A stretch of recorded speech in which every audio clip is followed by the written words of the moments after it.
Jai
Small introduction to you. Okay, small.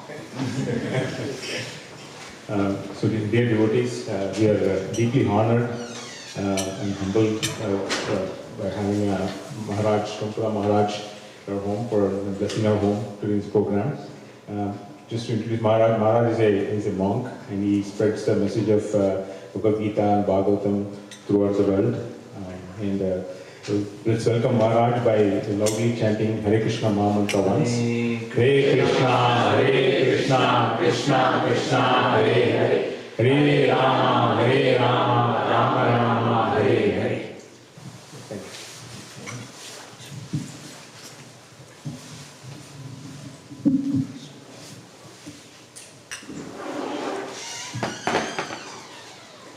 Who's that? Who knows? Did you see the screen over here? Gorkishore Das Babaji. Who's Gorkishore Das Babaji? Let's say something about Gorkishore Das Babaji. Well, he's the spiritual master of our founder Acharya's spiritual master. So, Srila Prabhupada, Bhaktisiddhanta Saraswati Thakur, Gorkishore Das Babaji.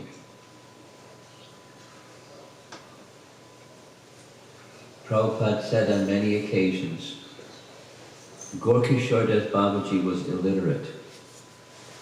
He couldn't read and write his name, but he was highly learned, although he couldn't read or write. His disciple was Bhaktisiddhanta Saraswati Thakur, whose education, erudition, scholarship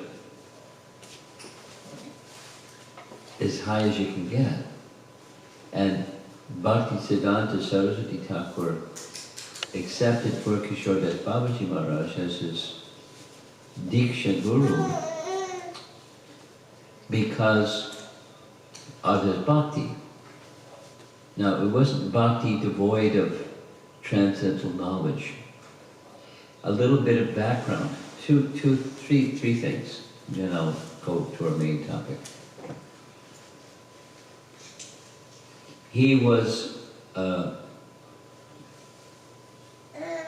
celebrated renunciate. There was a period of time when he, Gorkishore, was living in Navadvip. But because he liked seclusion, he made as his place of residence an outhouse. You know what an outhouse is? Like a latrine, you know, a toilet, a public toilet. Bad smell, public toilets. And that's where he stayed. Why? Because he didn't want people bothering him. He was, you know, a bit of a recluse.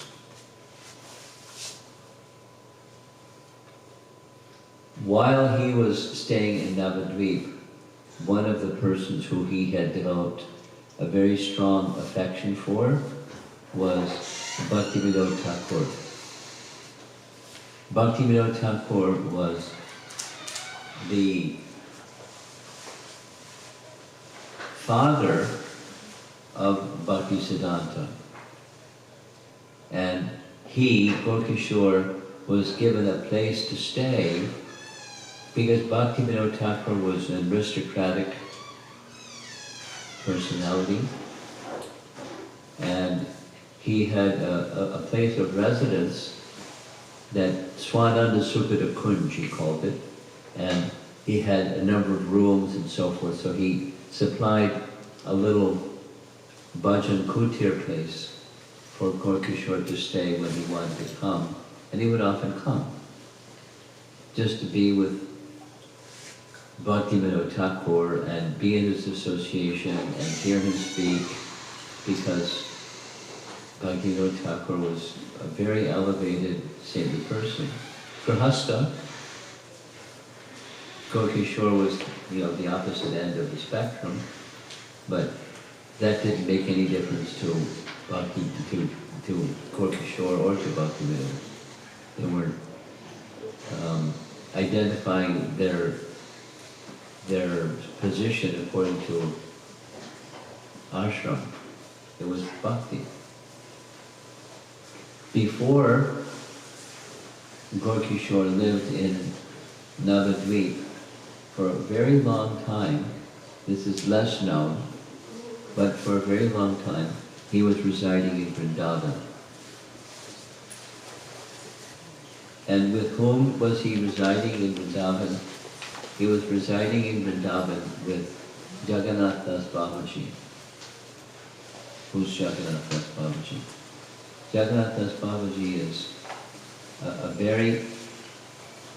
he lived a long time, number of years, very elderly personality. And Jagannath Das Babaji particularly liked in Vrindavan two places, Radhakund, and he liked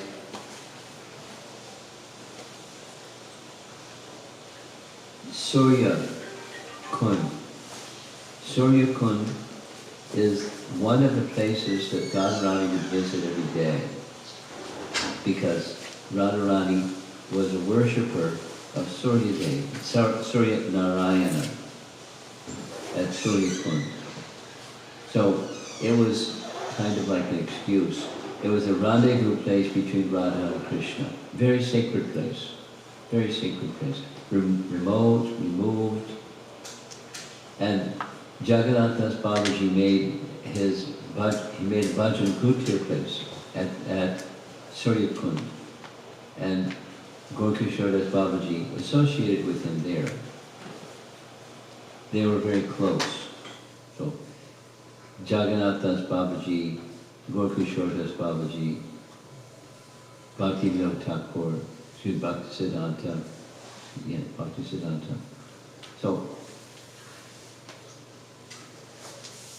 he was renowned, when he was residing in Vrindavan, he was a renowned speaker of Bhagavad Gita. Again, he couldn't write his own name. In that sense, illiterate. But so his spiritual capacity came from hearing Jagannath Das Babaji, hearing Bhaktivinoda Thakur, and hearing elevated saintly persons. And by hearing, he became filled with transcendental wisdom, and he was an elevated speaker. It's not well known, but he was an elevated speaker. And dear friend, dear associate of Jagannath Das Babaji. So we don't hear about him so much compared to the other names mentioned. But a most elevated spiritual personality, very dedicated. Now, you're all looking at me. Is it possible you can look at the screen? Because the action is going to be over here. Can we just do like a 90-degree turn? And for this visit, my plan was to speak about Queen Kunti, and today and tomorrow for the Sunday program, 2 parts on her life. and then we'll move from her life to the prayers of Queen Kunti. And that's going to be our theme for this visit. So she was the granddaughter of Shurasena.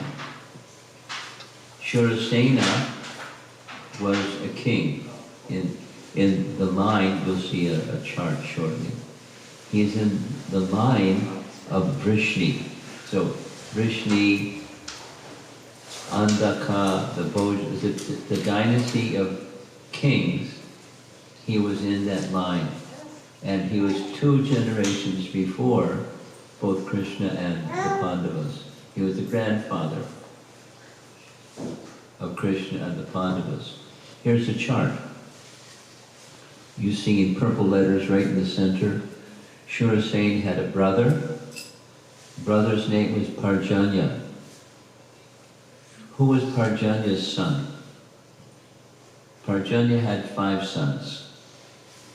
Upananda and Nanda Maharaj, and 3 other brothers. And because he, Parjanya, was married to a Vaishya wife, and so the sons took on that position as being king of the cowherds.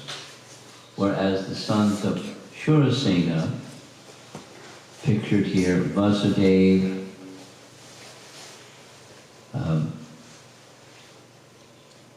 Nanda, you see way over on the left, Nanda was one of 5 brothers, because Parjanya had a Vaishya wife, and he was born, Nanda, and his 4 brothers were born as sons of Parjanya and his Vaishya wife.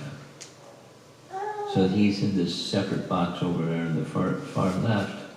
But the sons of Shurasena, he had 10 sons and 5 daughters. Kunti was one of the 5 daughters, and Vasudeva was one of the sons. So Vasudeva and Kunti were brother and sister, right? I'm looking around, getting any nodding of heads. Brother and sister. And Kunti, because we're going to be speaking about her, later she became married, and as her sons, she had the Pandavas as her sons, and of course there was Karna, and we'll hear a little bit about how Karna became the son of Kunti, how all of that happened. So now we're going to go to another chart, and this is, you see Vrishni in the upper left? Vrishni in the upper left? Here's Vrishni in the lower left. So there's the ancestors before Vrishni and Andaka, etc. And they're all from the same disciplic line, or family line. There's a common understanding that there are 5 exalted ladies in the Vedic text. 3 of those are from Ramayana, 2 of those are from Mahabharata, and they're the 3 plus 2 makes 5. They're Pancha Kanya. Kanya means daughters. Kanya, daughter. So Pancha Kanya. There's the 5. Ahalya, you see her picture on the left. She became a stone, and by Ramachandra placing his foot on the stone, Ahalya came out of the stone. Then there's Tara and Mandodari, and Sita. So there's 5. Then Draupadi and Kunti are from Mahabharata. At the bottom, these are women who suffered most in their lives and have followed the dictates and regulations prescribed in scriptures despite their difficulty. And the source of this explanation is unknown, because I searched and I found a place that said its source is unknown. There's a whole long Sanskrit list, but at the very bottom, source unknown. Each of these five, they represent one of the earthly elements: fire, water, wind, ether, etc. Ahalya personifies water. Draupadi personifies fire. Kunti symbolizes Mother Earth. Tara personifies wind. And Mandodari, ether. So those are the five. The tragic and heroic figure of Queen Kunti emerges from an explosive era in the history of ancient India. This is Teachings of Queen Kunti, Prabhupada's book, Teachings of Queen Kunti. As related in the Mahabharata, India's grand epic poem of 1100,000 couplets, Kunti was the wife of King Pandu and the mother of 5 illustrious sons known as the Pandavas. Teachings of Queen Kunti, introduction. She was Vasudev's sister, and of course Vasudeva was Krishna's father. So she was well connected. Her own father, Shurasena, had given her as a baby to his close friend King Kunti Bhoja, who had no children. So Kunti Bhoja was childless, and he was particularly desiring a daughter. And Shurasena was particularly desiring a son. So his dear, dear friend, that's why there's those 2 men on either side, one of the 2 men, Kunti Bhoja, requested, please give me your daughter and I'll train her as my daughter. I'll accept her as like my own adopted daughter. So he did that. Shurasena gave his daughter to Kunti Bhoja. The daughter was, by her own birth, as the daughter of Shurasena, was Pritha. But later she became Kunti as the daughter of Kunti Bhoja. Again, teachings of Queen Kunti. The Mahabharata relates that Kunti was gifted with beauty and character. She rejoiced in the law of Dharma and was great in her vows. She possessed an unusual benediction. And you all know what that unusual benediction, very unusual benediction. When she was a young girl, so growing up in the palace of Kunti Bhoja, there was a visitor, none other than the enigmatic Durvasa Muni. So she was given the service of looking after Durvasa Muni's care and his needs, and she served so diligently and very wonderfully that Durvasa Muni decided he wanted to give her a benediction. Now he had this understanding that later in her life, Kunti would have difficulty having children.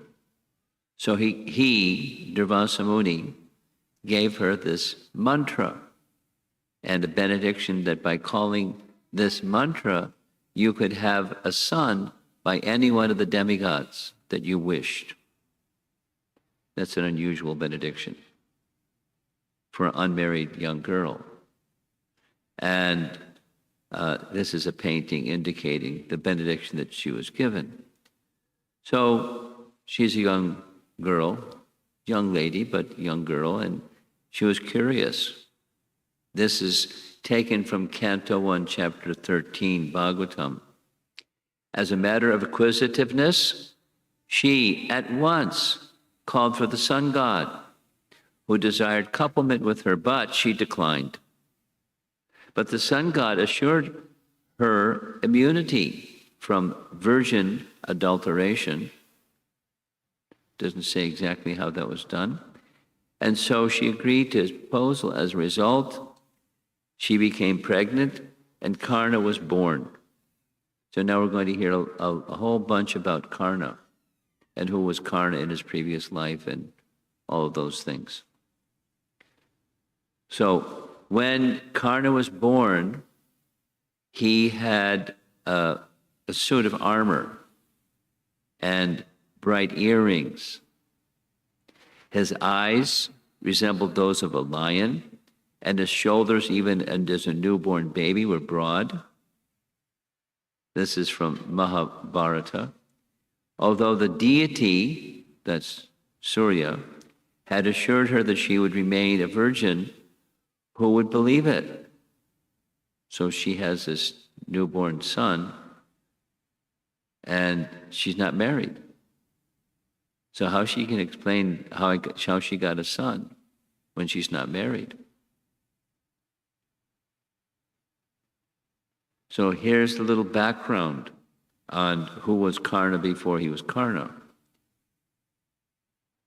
And in his previous, the scripture describes, previously he was an asura with 1,000 armors around his body.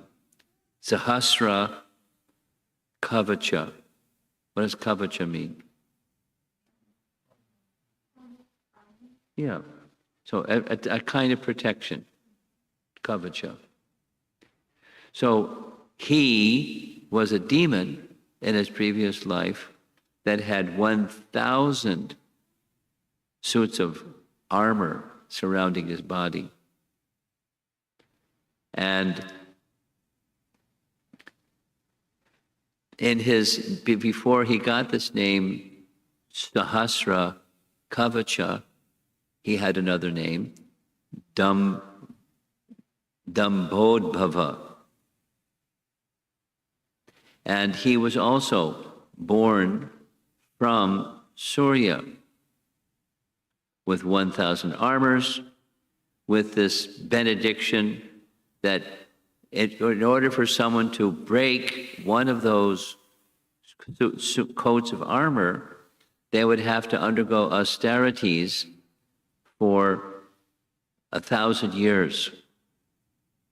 1,000 years of austerities.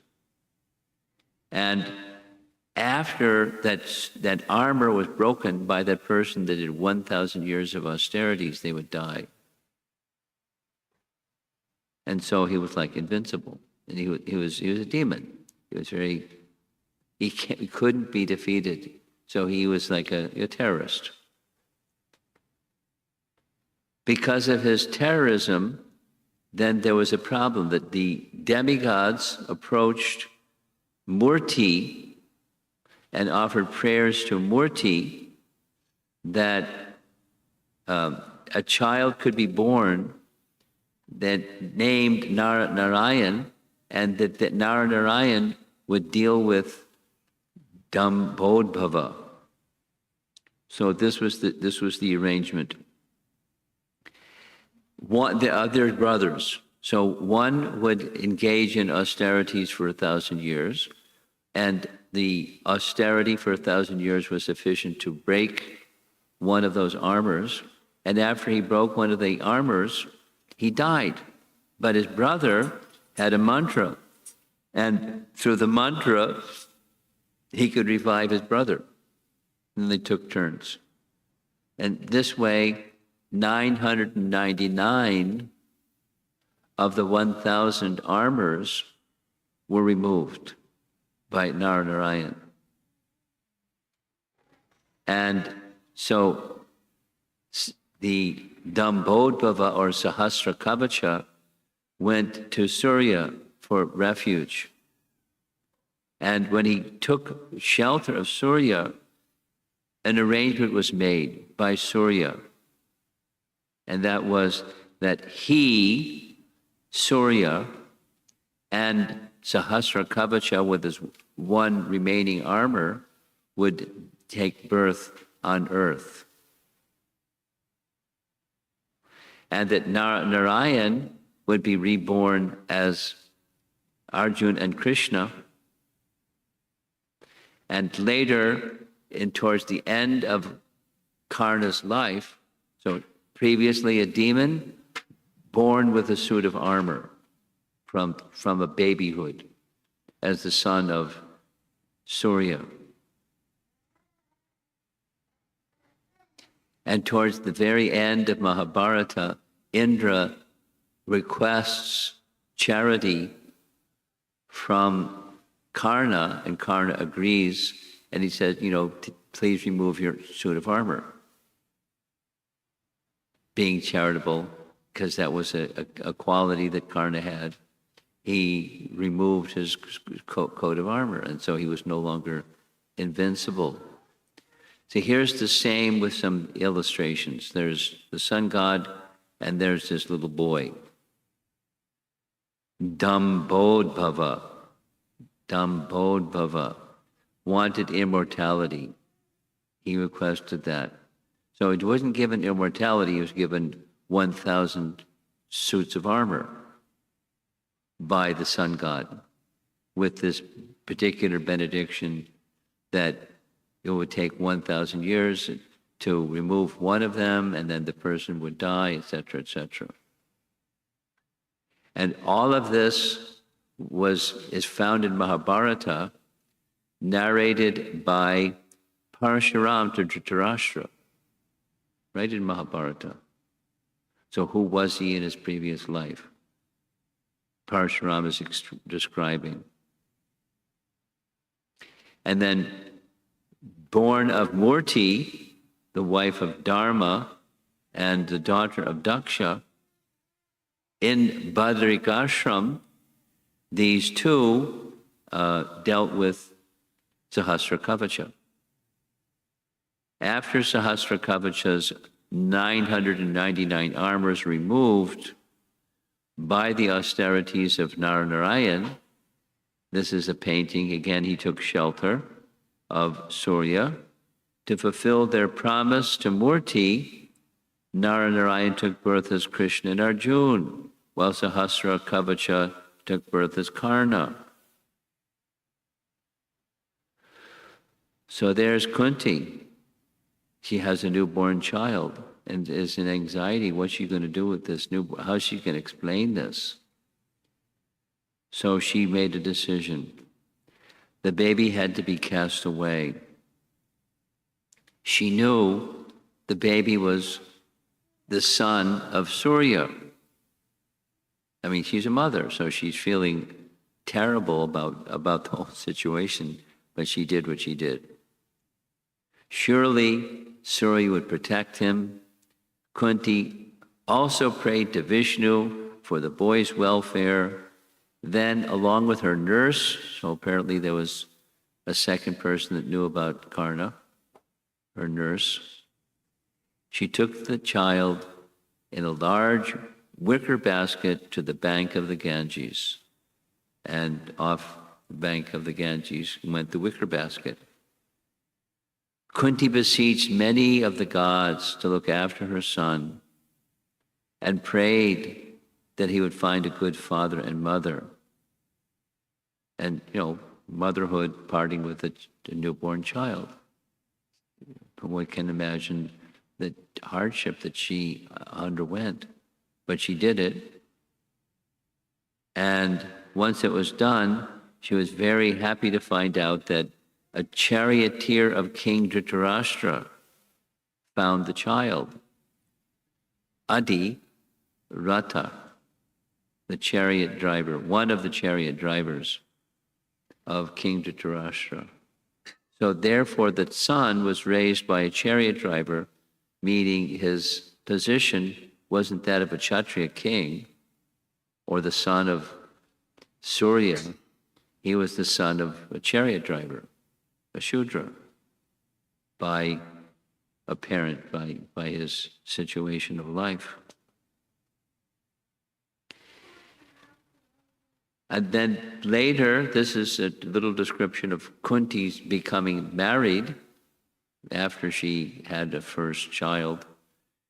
There was a Swayamvar ceremony where she selected her husband, and here's the text from Mahabharata.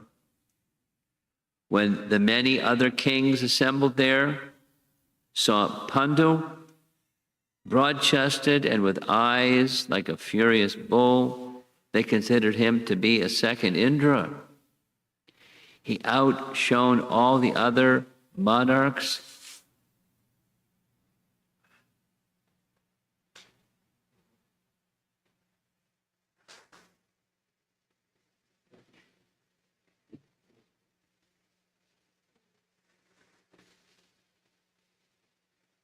We're good? You sure? Okay. When Kunti saw the powerful Hastinapur monarch gazing at her, her mind became agitated. Trembling with emotion, she walked slowly toward him and shyly placed the nuptial garland, the marriage garland, around his neck. She selected her husband, Pandu.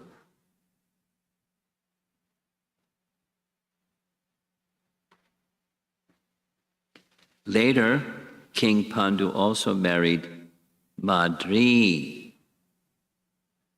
the sister of the king of Madra.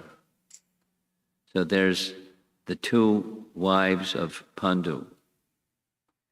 Now, something that happened that was a situation of great misfortune. One time, the king Pandu was hunting in the forest, and he saw a deer. Now, monarch hunting is something that would be part of Vedic culture for the purpose of practicing their military skill in case of the need to protect the citizens. So they practiced it in the forest with wild animals. Only this case, the wild animal that he saw was a deer. And the deer, not only was it a deer, but the deer was in the process of mating with a female deer. And so he shot the deer. And when he shot the deer, there was a loud cry because the son of the sage Kindama had assumed the form of a deer, a male deer mating with a female deer. And when the arrow hit the deer, his form as the son of the sage Kindama appeared. So the little drawing here indicates there's the two wives. There's King Pandu, and he feels terrible. And not only he feels terrible, but the father of that boy that was killed felt terrible. And so the father cursed Maharaj Pandu. And the curse was, if you ever engage in sexual union with your wives, instantly you'll die, just like my son died. So he's married, and he's killed the son of a sage who had assumed a form of a deer, etc., etc. And he's devastated because it's sinful. What he did was sinful. Pandu spoke to his horrified wives. I shall shave my head and cover my body with dust. Sorrow and joy will be equal to me. He's going to become an ascetic. I will entirely renounce anger, and I shall be devoted to the good of all creatures. I will accept no gifts, and I will obtain my food by begging. In this way, I shall transcend the dualities of this world and rise to the highest regions where the Lord himself resides. High-sounding words, and his wives weren't so comfortable with all this. Let us accept together the order of vanaprastha, retirement in the forest. We shall be happy practicing asceticism with you. If you leave us today, we shall not bear our lives any longer. That's pretty serious. So he agreed. And the two wives entered a life of asceticism, living in the forest. So he did that for quite some time. With his mind fixed only on salvation, Pandu lived quite simply. His two wives accepted the same vows he had taken.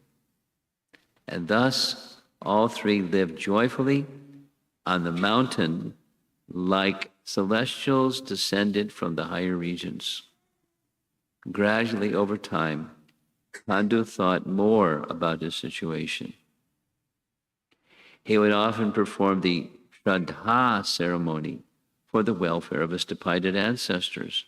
The Vedas state that such food offerings made to the gods on their behalf ensure their continued happiness in heaven.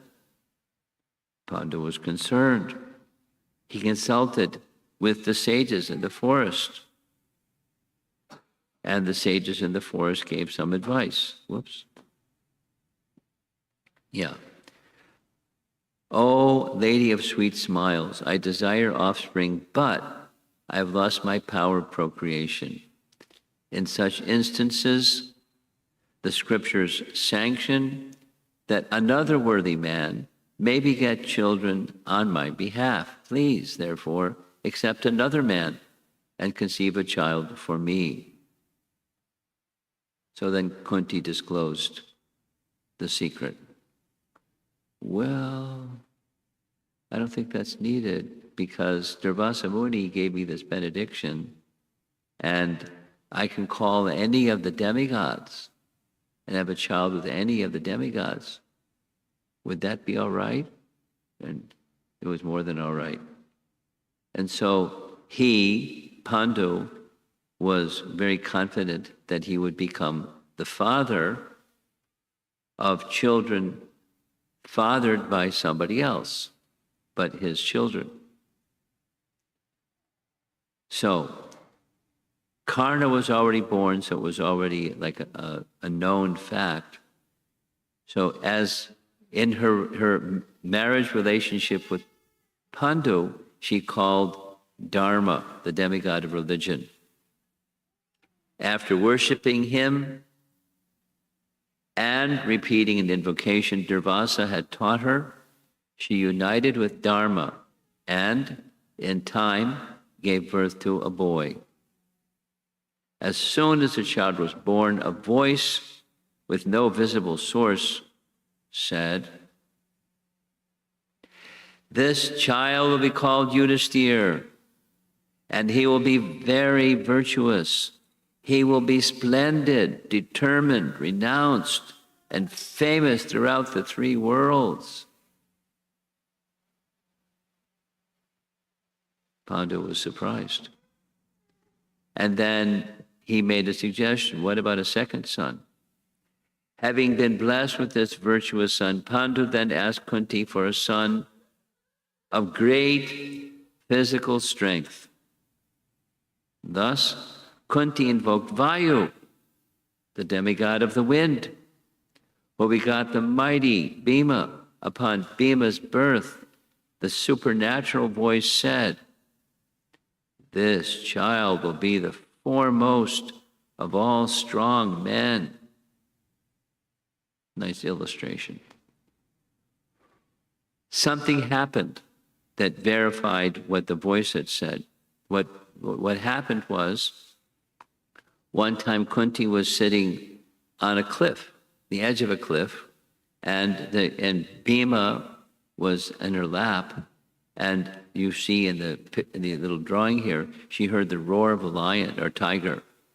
And when the tiger roared, she panicked and she stood up. When she stood up, Bhima fell from her lap. And when he fell from her lap, he fell down the cliff and landed on the rocks below. And she cried out very loudly. Pandu heard her. So the two of them went down the cliff, only to find the rocks below were smashed by the body of a little child because he was so powerful. And then they understood, wow, this voice from the sky.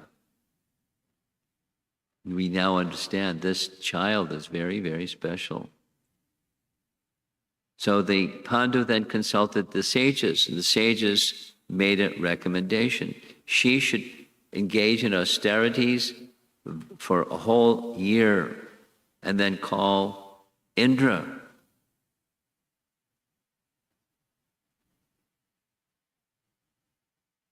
So she called Indra. She did what her husband said. Kunti then invoked Indra, who came to her and begot Arjuna. As soon as the prince was born, the same celestial voice boomed through the sky. Oh, Kunti, this child will be as strong as Kartavirya and Shibi, and as invincible in battle as Indra himself. He will spread your fame everywhere, and he will acquire many divine weapons. So that didn't happen right away, but in course of time it happened. Here's how it happened. During a period of time when, come on in, there's a TV screen over here. So you got to work your way through the crowd.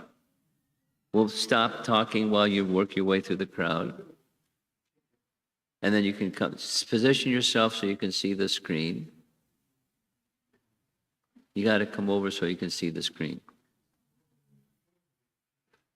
And this little one isn't going to cry, right? Little children don't cry, right? That one does.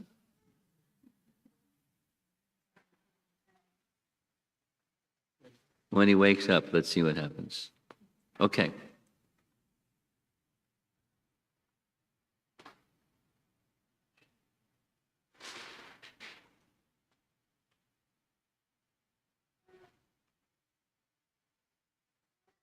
Little princess with her nice, what do you call that? Scarf? What do you call it? The thing around your neck, what's that called? You don't have a name? Huh? Okay. Okay. Queen Kunti, that's our topic. You know who is Queen Kunti? She's the mother of the Pandavas, right? Queen Kunti was the mother of the Pandavas. Say yes. Yes, okay. Okay, so what happened was, fast forward in time, the Pandavas were in exile for a number of years. And what happened was, in the 5th and 6th year of their exile, Vyasadeva met up with the Pandavas in the forest. And he said, there's a problem. And the problem is Duryodhana has assembled many powerful warriors so that when your time in the forest is over, you're going to have a big battle waiting for you when you get back from the forest. You better do something. So Yudhisthira directed Arjuna, you go into the Himalayas and undergo austerities and receive from the demigods. It was forecast from the very day that you were born that you would acquire celestial weapons. We're going to require those celestial weapons in order to defeat this big army that's amassing when we get back from the forest. So Arjuna was, yes, sir. He is the older brother, Yudhisthira. So he went to the forest and he underwent austerities for a number of months, and he kind of like, the austerities were so intense, there's details and details, but they were so intense, it was like Hiranyakashipu, his body was on fire. like on fire. So it's so much heat. The demigods were having great difficulty. There was so much heat. So they went to Lord Shiva and said, help. Normally they go to Brahma, but this time they went to Lord Shiva. And Lord Shiva said, no problem, I know what's going on. This is Arjuna, and he wants celestial weapons. I'll take care of it. Don't worry. So then there's a whole long description of Lord Shiva appeared as a forest-dwelling hunter, and there was a whole thing that happened. There was a wild boar, and they both, the hunter and Arjuna, shot arrows at the same time at the boar, and they had this big conflict over who was the rightful claim of that wild boar, and battle between the hunter and Arjuna, and neither defeated the other, but it was actually Lord Shiva appearing as if he was a hunter, and he said, "Wow, you're good.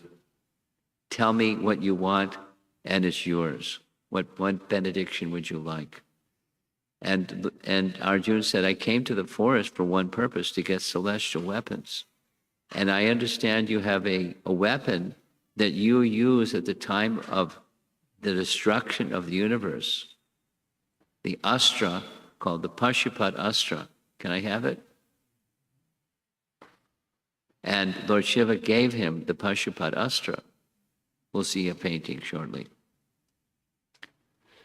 So once he had all these weapons, then he went back to Hastinapur, and Dronacharya was engaging both the Pandavas and the Kauravas in military skill. But Arjuna was always the best, always the best. So when he went to do these austerities, Varuna gave him two things. Gandiva bow. There's a long history behind how Varuna got the Gandiva bow. It's a long history, but it goes way back and way back and way back. And an exhaustible quiver for many, many arrows. Here's Lord Shiva presenting the Pashupat Astra to Arjuna. Agni gave Arjuna his celestial wind and fire weapons.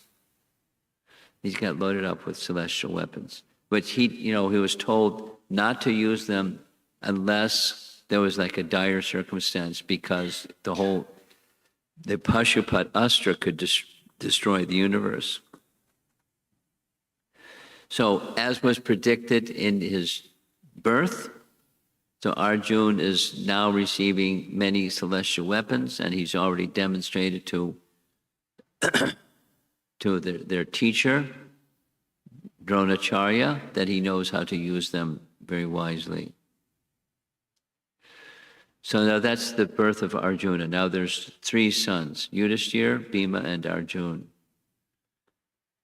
Next, Madri didn't want to be left out, so she requested Kunti, "Can I use your mantra?" So Kunti shared her mantra, and not only one son, but two sons were born, the sons of Nakula and Sahadev, because the two Ashwini Kumaras were the fathers. So now we have these 5 sons, born of Madri and Kunti. And thus the Pandavas. So there's another nice diorama of the 5 brothers. Now, circumstance has it that Pandu he had this curse from the sage, and the curse from the sage kicked in. Kindama made a curse. If you ever have union with your wife, you'll instantly die.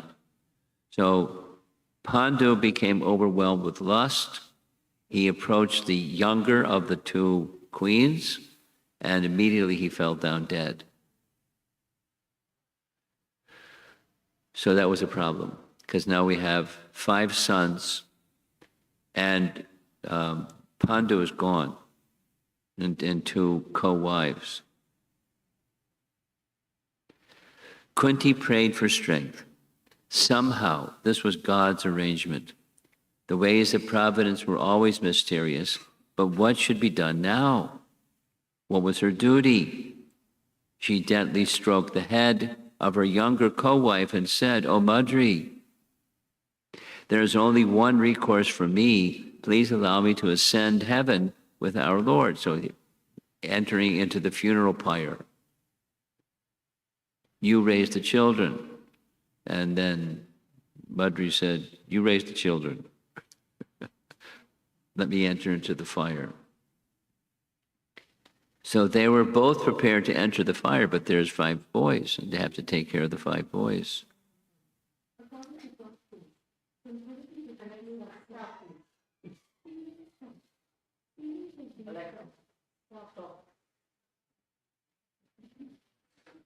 What was that? Oh, just telling people coming in the front door? Notification. Come on in. There's a TV screen over here. You have so situate so you can see the TV screen over here. It's a nice screen. There's a big one. And there's a lot of people in this room.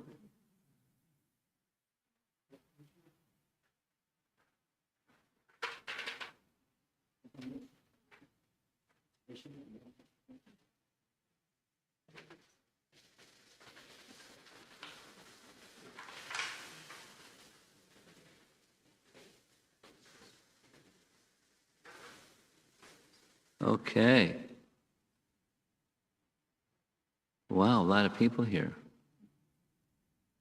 And this is part 1. Tomorrow is part 2.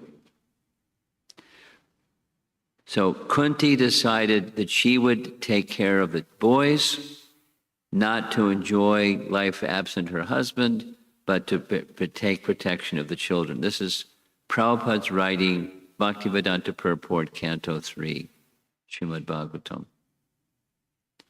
So Madri entered into the funeral pyre. Kunti was left behind. At least they felt Kunti would be the better mother. Madri had seen her gentle dealing with the boys. She would surely treat them all equally. Madri begged Kunti's permission to enter the fire with Pandu. So there's the funeral pyre, and there she goes. So now what to do? So Kunti's in the forest, because Pandu liked being in the forest. So that's where they went. That's why the whole thing happened with the hunter. So Kunti consulted the rishis in the forest, and the rishis said, "Get back to Hastinapur as quickly as you can with your boys." So here's a very nice artificial intelligence painting. A large number of rishis, siddhas, and charanas formed a procession, walking ahead of Kunti. This is Mahabharata. And her sons. By their mystical powers, they all arrived at Hastinapur within a short time. Everyone was struck with wonder to see the brilliant rishis surrounded by siddhas and charanas. And there's Kunti, those mystical beings that are right in front of everybody. And then there's everybody seeing she's coming back from the forest with her 5 sons. Now everyone was really almost everyone was really happy to see them back. You want to guess who wasn't happy? Duryodhana. Everyone welcomed Kunti and her sons except Duryodhana. And and his brothers. How many brothers did he have? 99 brothers.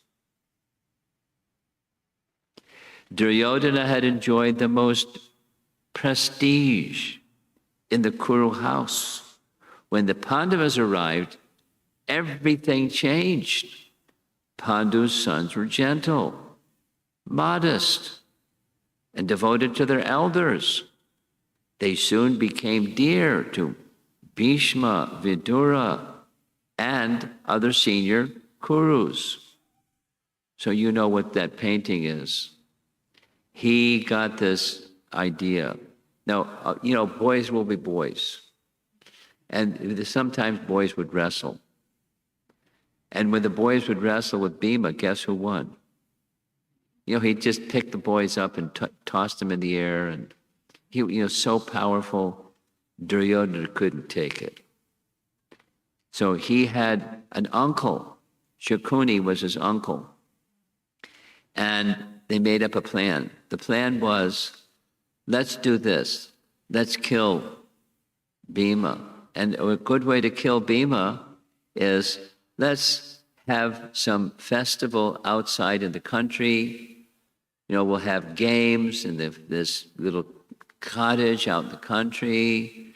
And at the end of the cottage, the end of the games, they'll have a big feast. And they'll poison Bhima because he's a voracious eater. And just lots and lots and lots and lots and lots of poison. He'll eat a lot and he's dead. That was the plan. And he ate so much, he fell asleep.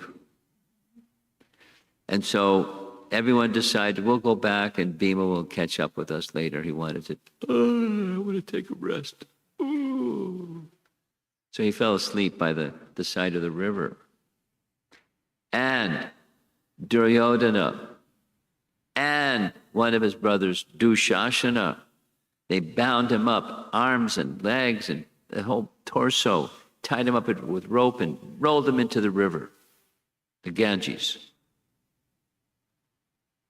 You know what happened next.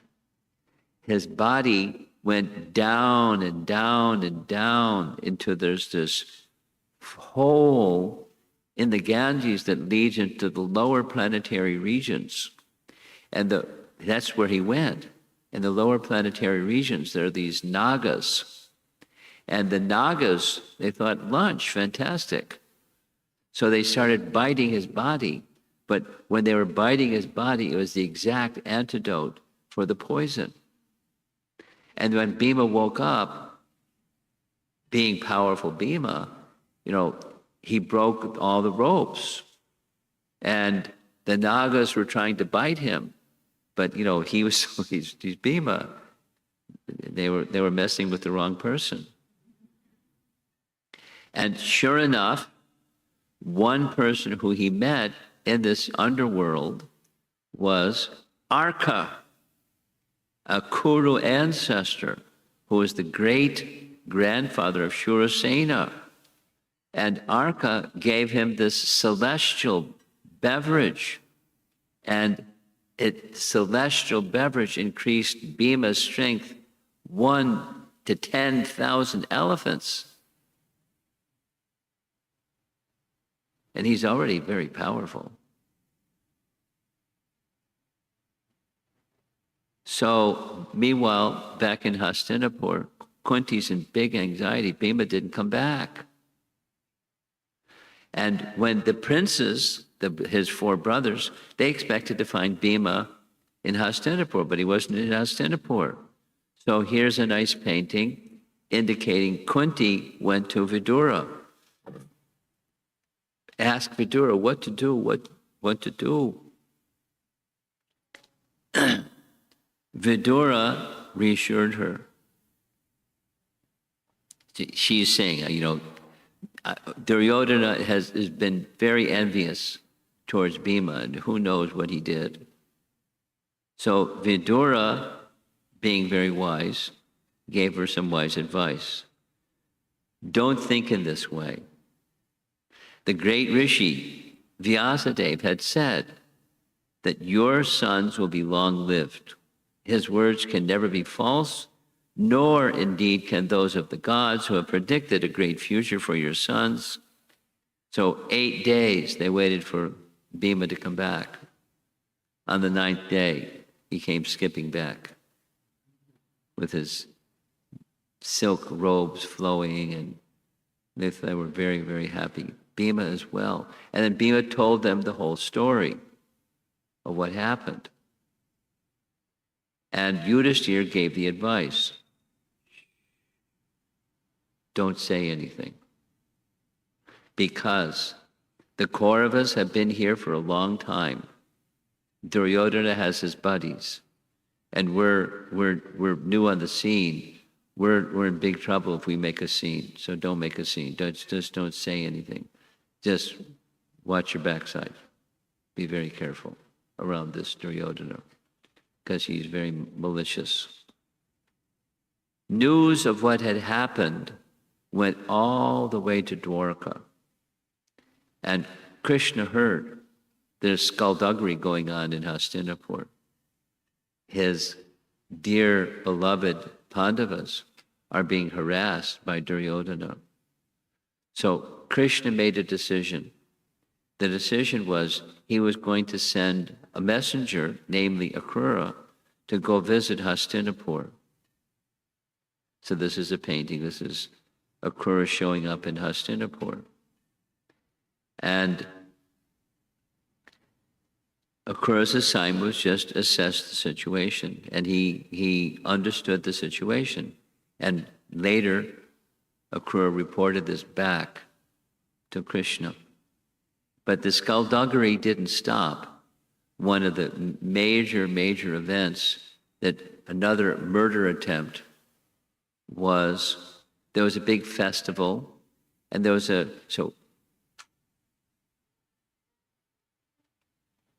forget the name. Duryodhana enlisted the name of a carpenter to build a house of lac. Who was the carpenter's name? What's the name? She doesn't know. Okay.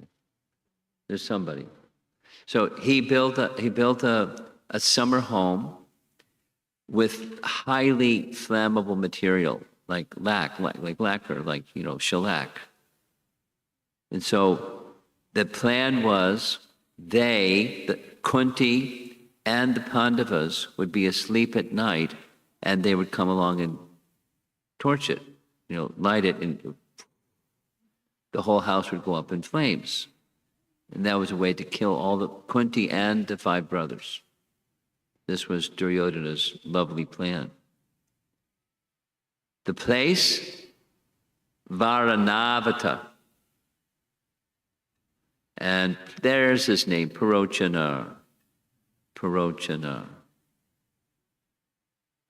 So, because Vidura was part of the royal family, he heard this skullduggery being planned, the House of Lac plan. And so he sat together with Yudhishthira and told him in a puzzle, here's what's going on. You want to hear what's going on?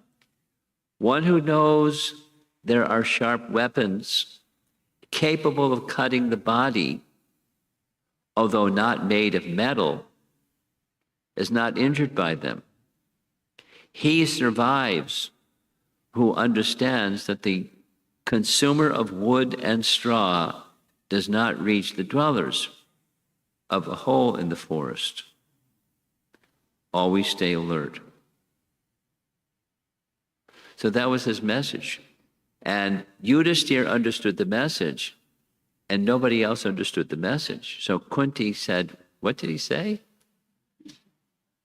And then he explained what in code, what Vidura had said. There's a murder plan.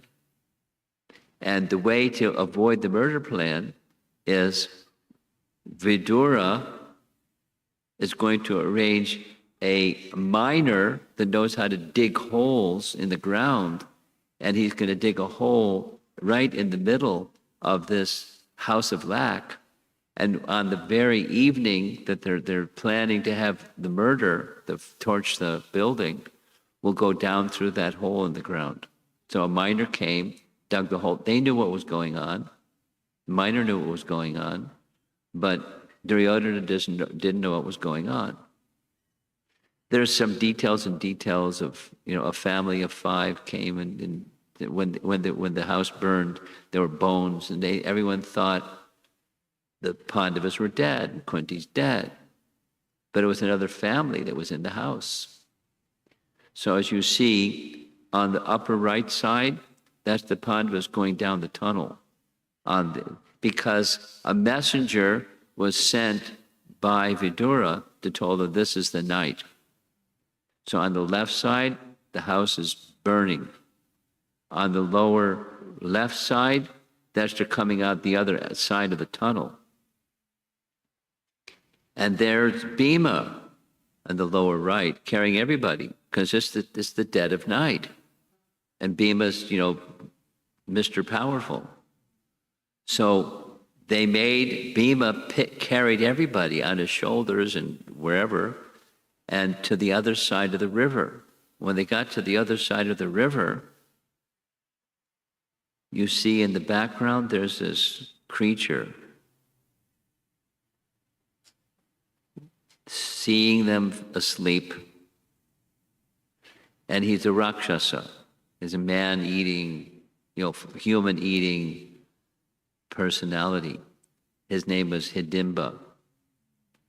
And Hidimba thought, fantastic lunch. And there's Bhima counseling his mother and said, there's this demon, beware, and I'm going to deal with him. So Bhima, being all-powerful, had this big battle with Hidimba. And guess who won? Bhima won. And Hidimba was finished. And Hidimba had a sister.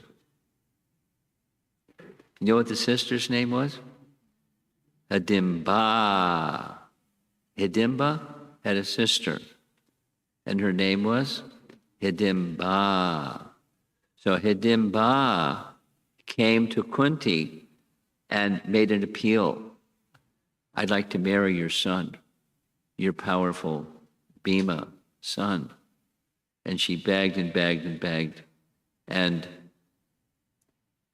the explanation that was given was Yudhishthira explained to Hidimba what the rules of Vedic marriage are, because she's, the sister of a flesh-eating, human-eating person. And she accepted. So Yudhishthira agreed. And a son was born. And one of those sons became a big hero in the Kurukshetra battle. Gatotkacha was inclined to virtue, and he became a favorite of the Pandavas, devoted to their service. Pretty interesting detail. So now there's everybody in Hastinapur, particularly Duryodhana and his buddies, they're assuming the Pandavas are dead. As far as they know, yay, they're dead. We killed them. But they weren't killed. Rather, the Pandavas met up with Vyas. Vyas came to see them. He understood the harassment that's going on. And so he expressed, Vyas said, I'm neutral towards everyone, but because the oppression that you're undergoing, I favor you. So here's my advice. They think you're dead. You go to this place. I'll take you to this place, Ekachakra.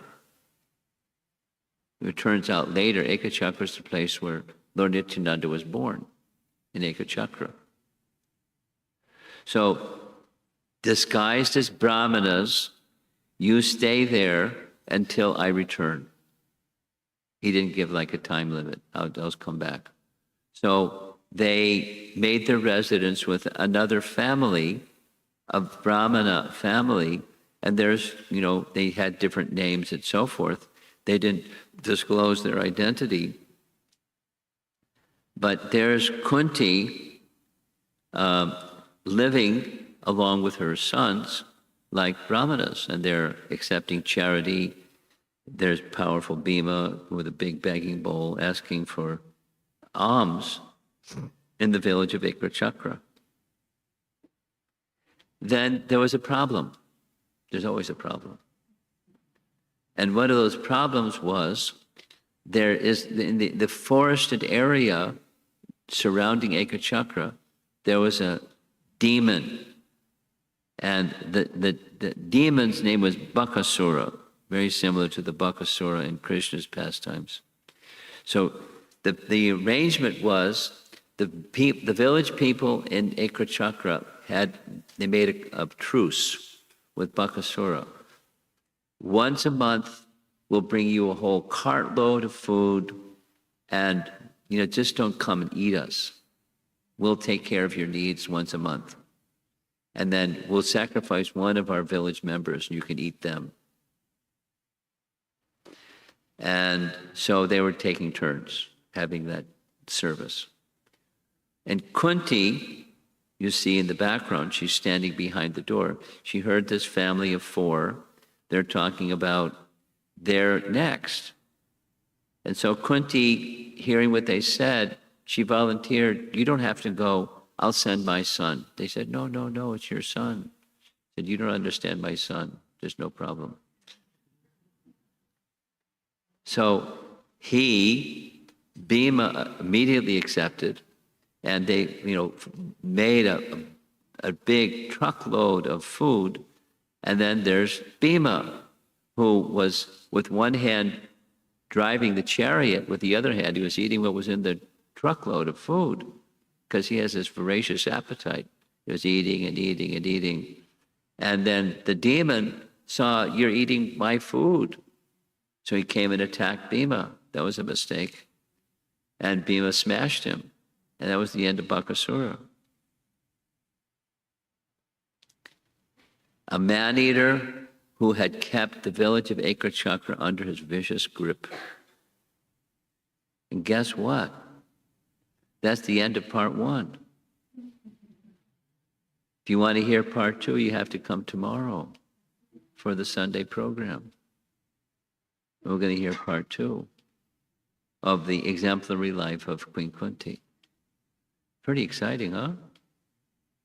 Like lots and lots of details. But meanwhile, back in Hastinapur, everyone is thinking the Pandavas are dead. And there's some other intriguing things that come up, like Draupadi Swayamvar.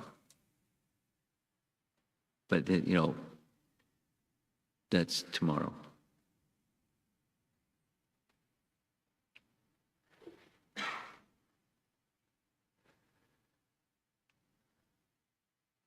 So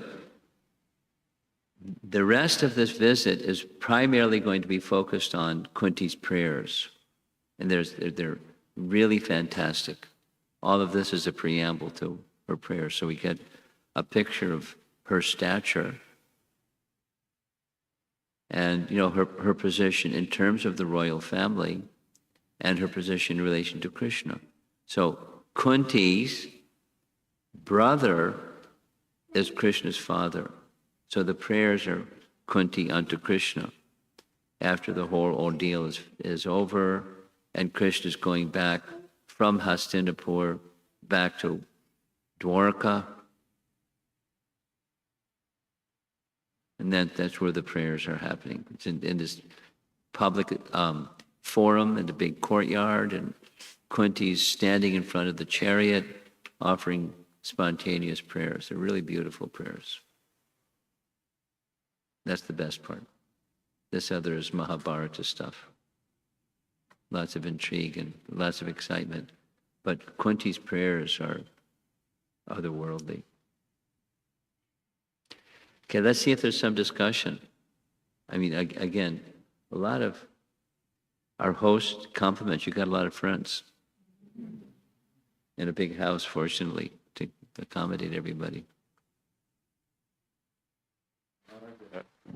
Yeah? Maharaj, do you take any questions? No, I just did it. Oh. So you want to run the microphone around, or we're going to give Yeah, it? yeah. Devotees, if you have any questions, please let Okay, me know. you don't speak. You just hand the microphone.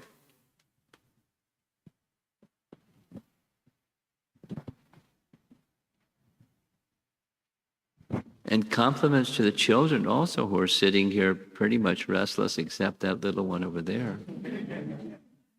Hare Krishna Yes. Maharaj ji. Thanks a lot for the great session. I had one question about Kunti's hiding of birth of Karna from Pandu. Okay. So what's your perspective? In life, should we hide white lies just to maintain our trust and relationship, or should we confront? Did she do the right thing? That's what you're asking. Yeah. Did she do the right thing, or that was not right? It's a Leela. It's a tragic Leela. Because, no, who was Karna? He was a demon. And got a benediction from the sun god that he could take birth on earth as a demon. So he had demoniac tendency, but he also had, good tendency from his mother. But, so it's a big puzzle. Now, normally mothers don't send their child in a basket downstream, even if it's, prior to their being married. Mothers don't do that. That's the answer to your question. It's a no-no. But the circumstance, she did what she did because she knew it was the sun god, and the sun god would surely protect him, and he did. And so she made a decision that was her decision. And there's consequences. Any decision, turn left or turn right, with any decision, there's consequences, plus, minus. And there were consequences. Later, she decided to disclose to Karna, before the Kurukshetra battle, I'm your mother. And he was disgusted. It just made him angry. And anyway, it's just part of the Leela. And Karna had a role to play. And so did Kunti. Thank you so much. Okay.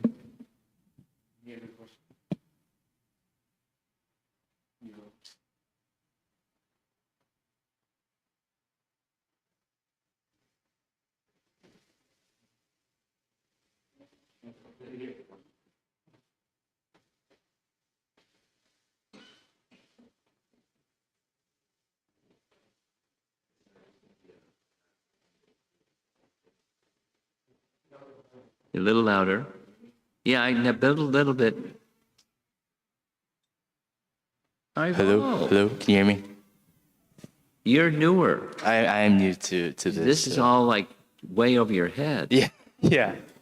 So I just have, and this might be a bad question, I'm not sure, but I guess I'm kind of just curious about, I guess when I noticed like one of the slides, it said, this from epic poetry with like 110,000 couplets, I think it said. So I guess when it comes to, because I'm a bit new to this, when it comes to stories like this, do we interpret them as things history. History? Okay, They're not, things that happen, they're not just poetry. metaphorical, nice little stories to teach people how to, comb their hair and brush their teeth.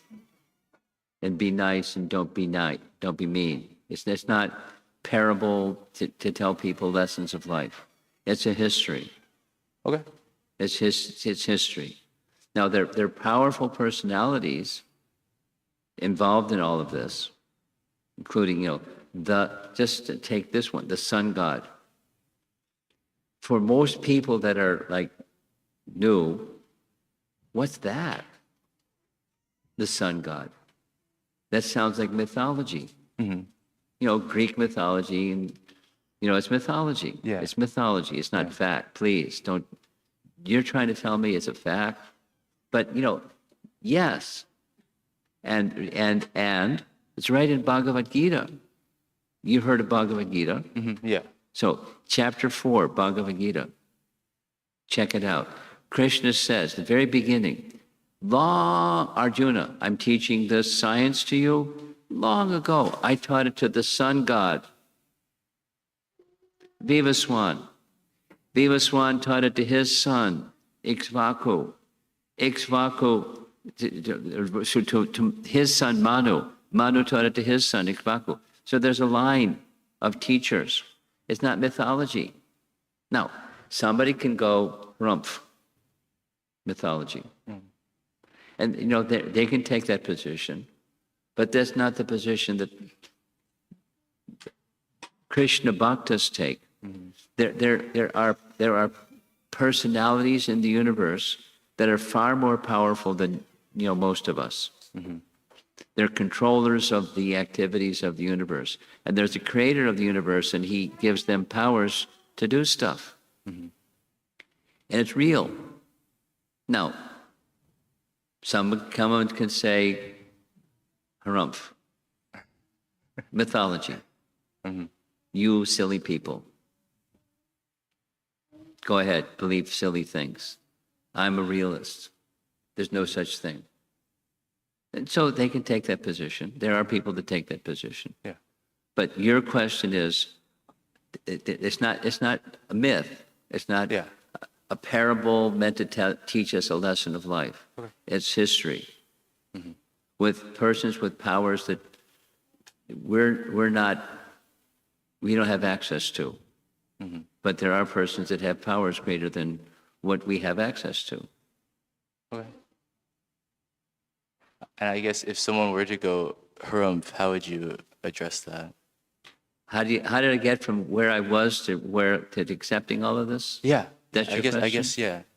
Well, once upon a time, I didn't know anything about anything. You know, just today, I spent there was a bunch of new people in College Station this morning, College Station. And so I went through this little thing of saying, once upon a time, I was a little boy. Grew up in a Christian family. I'll do it quickly. And, you know, what does a good Christian boy do? You go to Sunday school. You go to school. You go to Sunday school. So in Sunday school, I learned about heaven. So heaven is a place you're supposed to want to go to, right? So I asked Mom and Dad, what's it like there? We're supposed to want to go there, right? What's it like there? You know, travel advertisement, please. And they didn't say we don't know, but they didn't know. So then I went and asked the priest of the church that I was attending. He didn't know. The Sunday school teacher didn't know. But so it's not myth. There is such a place as heaven, but people don't know about it. They have an idea that it's there, but you know, what is it? They don't really know. Some time passed. I grew up. I went to college. And then I started, many things happened. One of the things happened was Bhagavad Gita. And there's many other things that happened. Then I started reading about the sun god Vivaswan. And like, what's that? And then we this whole discussion, there's not only heaven, according to these Vedic teachings, there are 14, the structure of the universe is identified. There are 14 planetary systems. 7 upper, 7 lower. You know, heaven and hell. There's 7 upper, 7 lower. And then beyond heaven, there's 4 additional within our universe planetary systems for very elevated beings beyond heaven in this universe. And then there's a shell of the universe. And then there's something on the other side of the shell of the universe. And there's something on the other side of, there's an ocean, and there's something on the other side of the ocean. There's a spiritual sky. You know, like, wait a minute. I was just trying to find out what heaven is. So, how do you know? At the university, Texas A&M, the topic is what is knowledge? There's material, there's spiritual. And knowledge is to know both, because there's a source of both. That's right in Bhagavad Gita. Krishna says, Aham sarvasya prabhavo matak sarvam pravartate iti matva bhajante mam bodha bhava samanvita. It's a nice verse. Krishna is the source of everything, matter and spirit. He's the source. There's both. There's matter and there's spirit. And there's a realm of spirit, the spiritual sky, with spiritual planets and spiritual beings that don't have material bodies and don't have deficiencies and they don't cheat, they don't lie, they don't, they're not born and die. There's no birth and death. There's nothing material there. So is there such a place, or is it just like a story? There's such a place. And one can contact it. You like touch it and go there. And the means of going there, we discussed in the class this morning in College Station. There's a process called yoga, bhakti yoga, connecting with that place, the place of higher consciousness, where we belong. And there's a price. You have to leave the material baggage behind and take the spiritual journey with spiritual purpose. And it's not like snap your fingers and you're there, but there's a process, purification. And so, now back to your question. These are histories of people that are situated in that higher consciousness, and and they're dealing with people that aren't, like the Duryodhana person. There's divine and there's demoniac natures. There's a whole chapter in Bhagavad Gita on that topic, one topic. So those that have the divine nature, they have divine power, not ordinary power. And they can do stuff that, what? And it's not fiction. It's not mythology. It's history. Thank you. Now, how did I get here? That was the question. So, as a kid, I had questions I didn't get answers to. Now I'm a college kid, and I'm reading literatures that are describing the answers to those questions from a source that's an infallible source, the Supreme. The speaker of Bhagavad Gita is the Supreme Person. He's the source of everything material, spiritual. And he's telling me that there's a sun god. And he gives his name. And he has a son. His name is Manu. And Manu has a son. His name is Ikshvaku. So how do I know? I'm this little guy that doesn't even know what heaven is, what to speak of all the rest. But there's sources of knowledge that are from infallible sources. How do I know if it's infallible? That was a discussion this morning. How do I know? Somebody doesn't have to tell me, you've had enough to eat. I can tell them. They'll say, would you like some more, vegetable? Would you like some more ice cream? I'm full. So when you're full, then you know you're full. It's subjective. The fullness experience, that's exactly the verse that we read this morning. Exactly the verse.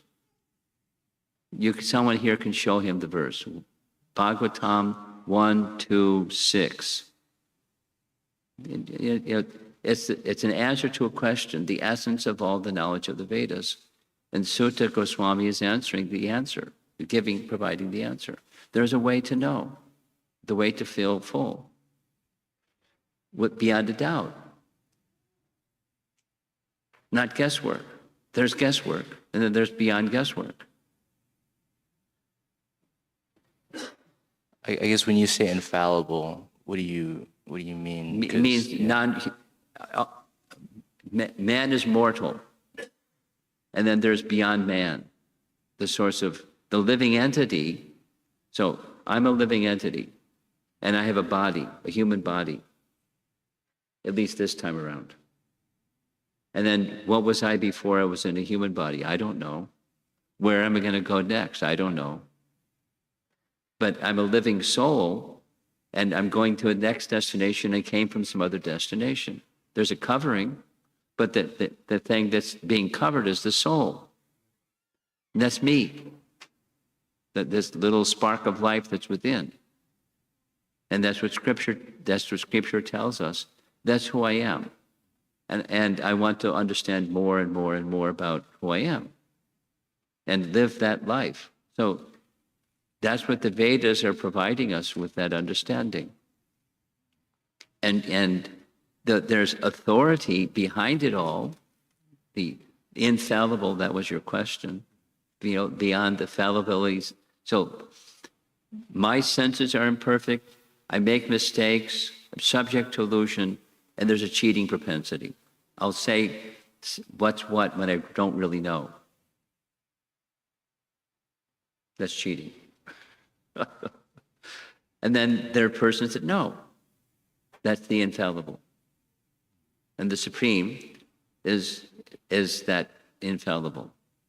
He's the source of infallible knowledge because he's infallible. And that knowledge can be transmitted. It is transmitted. The truth, and that's what Scripture is, the transmission of that knowledge. So now, once upon a time, I was a 6-year-old Sunday school kid. And then I'm a college kid. Now, from college, I've been practicing this for 57 years. You learn a lot in 57 years of what, just, focusing on spiritual knowledge. And it's there's a fullness that guides my life. And, if somebody says, you want to do some of this other stuff, whatever the other stuff might be, no thanks. I'm full. And that's a test, a litmus test of what is somebody's experience. I can't tell by looking at you what your experiences are, nor vice versa. But you observe the behavior, and it gives some indication of what the consciousness is. And it's real. It's not fiction. So that's easy to say, and how do you know? It's because you feel it. And it's the source is an infallible source. So I can understand through that infallible source. Now, these are, thank you for coming. I'm sorry for a topic that's like, not necessarily relatable to a first time around person. I'm learning, so it's okay. It's but most of these people have been around for a while, and so they like the subject. Yeah. Whether they understand it completely or not, the subject is a nice subject, and that's one of the ways of spiritual knowledge. You may not understand, with your binary processor mind. You may not be able to get your mind around something. Doesn't make it right or wrong. It's just subjective. It's on a spiritual platform. I can go on talking, but I think I better I can't. Someone else. Yeah. Anybody else here? Thank you. It's 7:30. Any other questions? Just you hold the microphone and let them raise their hand if they want to. If not, then it's time. Prabhu, for it's a prashadam. question. Okay. Hare Krishna Maharaj, I had a quick question. In terms of the Leela of Kunti Devi, Yeah. do the scriptures say that any of her life is full of sufferings? Yes. Do the scriptures say that any of those reactions are maybe due to the inappropriate use of begetting a child before? No, that's not the reason. That's not at all the reason. She was, before that happened, she was she served Durvasa Muni so nicely. You know Durvasa Muni. Yikes, Durvasa Muni. Partial incarnation of Lord Shiva, easily pleased, easily angered. And when he gets angered, look out. But she pleased him. So why? It's because of her demeanor and her service mood. She wasn't afraid of that mean guy. You look at him out of the corner of your eye, and the next thing you're a pile of ashes. He's a mean guy, or potentially mean guy, but he was. So she was of a good character. She and the Pandavas, they're eternal associates of Krishna. Eternal associates of Krishna. So she's an extraordinary personality from the get-go. Yes, tribulation, but the way that she handled her tribulation showed her greatness. Or the way that anyone undergoes tribulation and how they respond to it, it shows their greatness or the lack of it. Litmus test.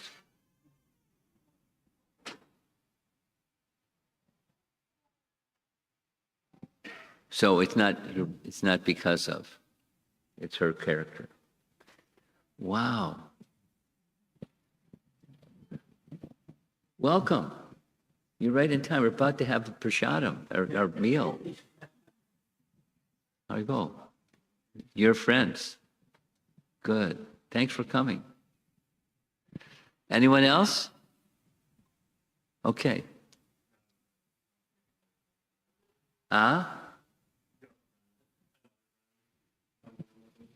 Okay. Your friends too. Okay. You invited them. You get the credit or the blame, which you? Only the latter. Okay, good. Okay, we'll end. And you have some prasadam, right? Yeah. Tell us what the plan is. We're going to do Damodar Ashtakam, and we have sweets to distribute, Maharaj. Ekadasi friendly sweets. Okay. I brought some too. Yes.